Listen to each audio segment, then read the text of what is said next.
Question number 8 की। तो देखते हैं क्वेश्चन नंबर 8 में हमने एक फर्स्ट क्वेश्चन कर लिया था, सेकंड भी में भी कर लिया था।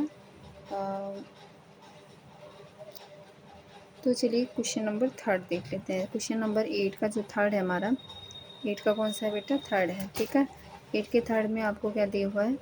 8 के थर्ड जो है वो दिया हुआ है, एक सम पूर्णांक है और एक विषम पूर्णांक है। ठीक है, तो थर्ड नंबर है हमारा।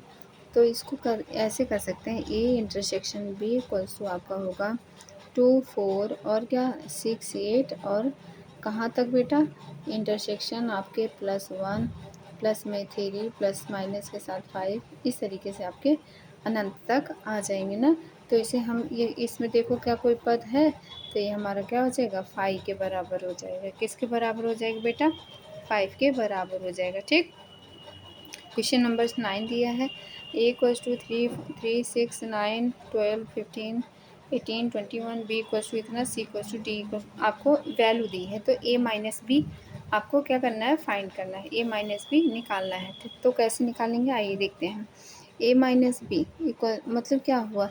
ए के पदों में से बी को पता बी जो ए पद है, ए के पद में से बी के पद को घटा देना है। ठीक है, ए के पदों में से लिख देती हूँ मैं, ए के पदों में से बी को घटा दें। ठीक है, बी को क्या कर दें? घटा दें। ठीक है, तो इस तरीके से हमारा ए माइनस बी आ जाएगा, ए माइनस बी आ जाएगा। ठीक है, तो क्या होगा? जैसे यहाँ पे पद आपको जो नंबर्स दिए हुए हैं, कितने ए के दिए हैं, कितने?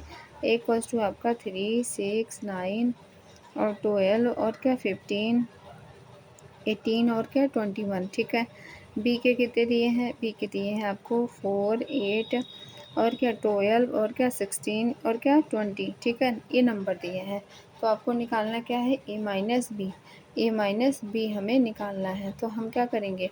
जो ए के पद हैं, जो क्या है, ए के पदों में से बी को घटा देना है। ठीक, तो क्या हो जाएगा? यहाँ आएगा 3 आ जाएगा, 6 होगा, 9 होगा और क्या आएगा 15 और 18 और 21 आ जाएगा। ठीक है, देखो यहाँ पे 3 9 6 और 15 और क्या है 18 और क्या है 21। ठीक है, तो आपके ये सारे पद हो गए। ठीक, क्वेश्चन नंबर अब ए माइनस सी, ए माइनस सी, ए माइनस सी को कैसे करेंगे? देखो ए में से आपको सी को लेस कर देना, घटा देना है। ठीक है, तो देखो 3 आपको 3 6 9 और 12 और क्या दिए है 15 और 18 और 21। ठीक है, ये तो हो गया आपकी ए के नंबर। ठीक है, अब सी के नंबर कितने हैं? सी में आपको दिया है, सी में है 2 4 6 8 10 और कितना 12 और कितना 14 और 16। ठीक है, इतने नंबर दिए हुए हैं 2 4।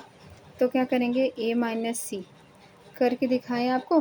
देखो यहाँ दोनों में क्या 6 है? हाँ 6 है। ठीक है, और क्या है 8 है? नहीं, और क्या है 12 है? हाँ है, तो 12 इसमें है तो यहाँ से कट हो जाएगा। और कोई नंबर दिख रहा है? नहीं, तो हमारा क्या हो जाएगा? आपका आंसर आ जाएगा 3 9 और 3 आ जाएगा और क्या आएगा 6 है। हाँ 6 है, तो 3 9 और क्या आ जाएगा 15 18 और 21, यही आंसर हो जाएगा। मतलब ए में से जो पद आपके बी में है उनको कट कर देना है, सिंपल मेथड। ठीक, और इस तरीके से आपके क्या है ए माइनस डी, ए माइनस क्या है? डी है।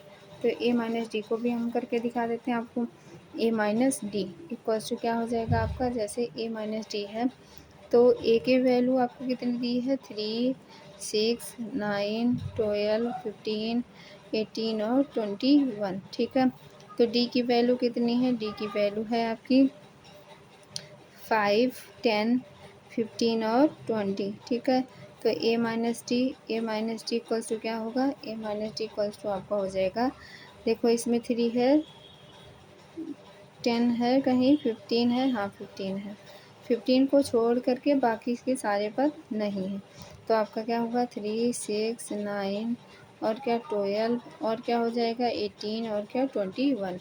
तो ये आपका राइट आंसर हो गया। ठीक है, तो इस बिहार पे आप ये सारे क्वेश्चन कर ले जाएंगे। चलिए क्वेश्चन नंबर आपको 10 करके दिखाते हैं। क्वेश्चन नंबर हमारा कौन सा है? 10 है। तो x minus y simple method है, एक्स माइनस वाई का मतलब क्या हुआ, जैसे देखो ये हमारा एक्स माइनस वाई है, तो x minus y x equals to क्या दिया है आपको, ए बी और सी और डी दिया है, ठीक है। तो बी इक्वल्स टू क्या, वाई इक्वल्स टू कितना दिया है, एफ एफ बी डी और जी दिया है, ठीक है। तो एक्स निम्नलिखित में x minus y equals to क्या हो जाएगा आपका, x minus y equals to आपका हो जाएगा ए बी सी डी। यहाँ पे देखो क्या है, बी है तो बी कट गया, और क्या है डी है तो डी कट गया, तो बचा क्या, ए और सी, ठीक है। ये एक्स में से लेस करना है वाई को, ठीक। अब क्या है, यदि आर एक वास्तविक संख्या हो, संख्या और क्यू में संख्या हो तो समुच्चय आर माइनस क्यू होगा। तो r minus q equals to क्या हो जाएगा आपके आई के इक्वल्स आई के बराबर हो जाएगा, तो यही आंसर है, ठीक। क्वेश्चन नंबर आप 12 देख लो। बताइए कि निम्नलिखित कथनों में से कौन प्रत्येक सत्य है असत्य, अपने उत्तर की औचित्य को भी समझाइए। आपका ये जो है 2 3 4 5 या 3 6 क्या है, असंयुक्त समुच्चय है, तो ये गलत है, ठीक है। ए ई आई ओ यू और ए बी सी डी असंयुक्त समुच्चय है, तो ये भी गलत है, ठीक है। और क्या है, 2 6 10 14 और 3 7 11 15 क्या है असंयुक्त समुच्चय, हाँ है, ठीक है, क्योंकि ये मैच नहीं कर रहे हैं। 2 6 10 और 3 7 11 असंयुक्त, हाँ ये भी असंयुक्त समुच्चय है, क्यों है, क्योंकि इन दोनों के टर्म एक दूसरे से मैच नहीं करते हैं, ठीक है। तो इस तरीके से हम इसको कह सकते हैं। तो यहाँ तक हमारा 1.4 कंप्लीट हुआ। आई होप आपको समझ आया होगा, ठीक है। तो इसके 3 पार्ट हो गए हैं, तो आप इसे प्लीज़ एकदम कंसंट्रेशन के साथ अच्छे से देखिएगा, 1 से 2 बार देख लीजिएगा, आपको बिल्कुल बहुत ही अच्छी तरीके से समझ आएगा। आई होप आपको ये सेशन बहुत अच्छा लगा होगा, इसलिए आपको लाइक सब्सक्राइब और शेयर कर देना है, ठीक है, और वीडियो को हाइड भी कर देना है। Thank you class.